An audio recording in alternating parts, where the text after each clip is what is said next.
ஓம் சக்தி. என் அன்பு தங்கமே, உனக்கான உறவு உன்னிடம் வந்து சேர அதற்கான சூழ்நிலையை நான் உருவாக்கி விட்டேன். நீ கவலைப்படாதே தங்கமே. நீ உயிராக நேசிக்கின்ற உறவு உன்னை விட்டு சற்று விலகி சென்று விட்டது என்று வருத்தப்பட்டு நீங்க முடியாத துயரத்திலும் சோகத்திலும் இருக்கின்றாய். ஒன்றை மட்டும் நன்றாக புரிந்து கொள். பாசம் அதிகம் இருக்கும் இடத்தில் சின்ன சின்ன சண்டைகள், மன வருத்தம், மன கசப்பு வரத்தான் செய்யும்.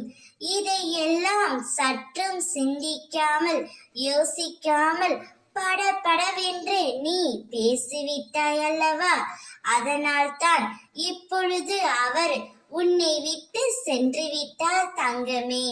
இனிமேல் இந்த மாதிரி கோபம் கொள்ளாமல் பொறுமையாக பேசு தங்கமே.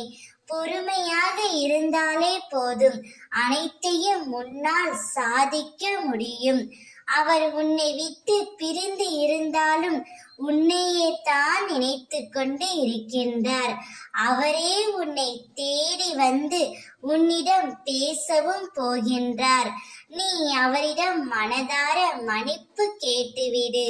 விட்டு கொடுப்பவன் கெட்டு போவதில்லை என்ற பழமொழிக்கு உதாரணமாக என் பிள்ளை இருக்க வேண்டும்.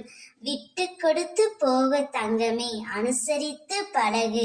குடும்பம் நன்றாக இருக்க வேண்டுமென்றால் நாம் தான் அனுசரித்து போக வேண்டும். அவரே உன்னை தேடி வருவார். நீங்கள் இருவரும் ஒன்றாக வாழ்வீர்கள்.